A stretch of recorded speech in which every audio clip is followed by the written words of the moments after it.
Salve, davanti a me ho il Motorola Razr 60 e in questo video vi mostrerò come resettare questo telefono.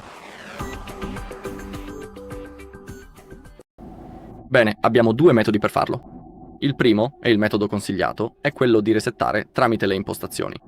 Quindi apriamole. Ora dobbiamo scorrere un po' verso il basso finché non troviamo sistema, poi tocchiamo opzioni di ripristino e a noi interessa l'ultima opzione, cancella tutti i dati. Dobbiamo toccare quella voce.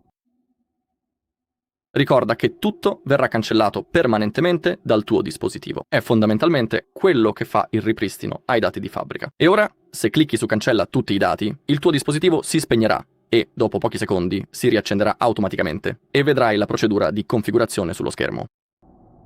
Questo è il primo metodo per ripristinare il telefono ai dati di fabbrica. Per quanto riguarda il secondo metodo, si tratta del ripristino tramite la modalità Recovery. Ma quando si tratta di questo metodo dobbiamo tenere a mente due cose. La prima cosa è che se hai impostato il blocco schermo puoi disattivarlo prima del ripristino, perché se esegui il ripristino ai dati di fabbrica tramite la modalità Recovery, c'è la possibilità che durante la procedura di configurazione il telefono ti chieda di inserire questa password per verificare che tu sia effettivamente l'utente di questo dispositivo. E la stessa cosa vale per l'account Google. Puoi disconnetterti dal tuo account Google proprio ora, oppure c'è anche la possibilità che durante la configurazione appaia una verifica dell'account Google e dovrai accedere al tuo account Google per poter utilizzare di nuovo il telefono.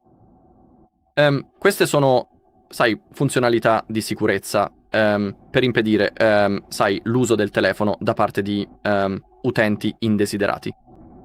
Per esempio, i ladri. Quindi è per questo che è stata creata, e te lo sto solo facendo sapere. Ora, se vuoi eseguire il ripristino ai dati di fabbrica tramite la modalità di ripristino, per prima cosa devi spegnere il dispositivo. Quindi tieni premuti contemporaneamente il tasto di accensione e il volume su. Premi lì e clicca su spegni.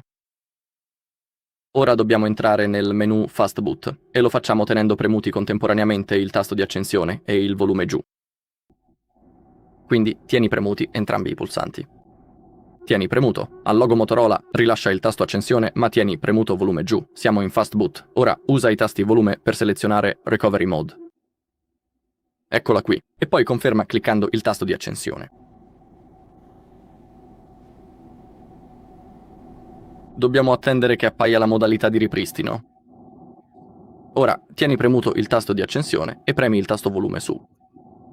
Siamo in modalità di ripristino. Usando i tasti del volume dobbiamo selezionare Wipe Data, Factory Reset, e qui puoi anche vedere una notifica, la cosa di cui parlavo prima. Se il telefono viene ripristinato, dovrai inserire le informazioni dell'account Google, l'indirizzo email e la password associati a questo telefono per poterlo utilizzare di nuovo. Ora conferma premendo il tasto di accensione. Seleziona Factory Data Reset e conferma.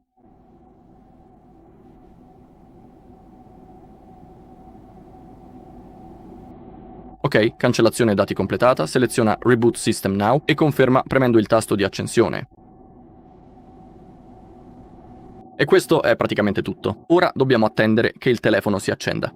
Ok, e questo è tutto per questo video. Grazie per la visione. Se hai trovato utile questo video, lascia un mi piace, un commento e iscriviti.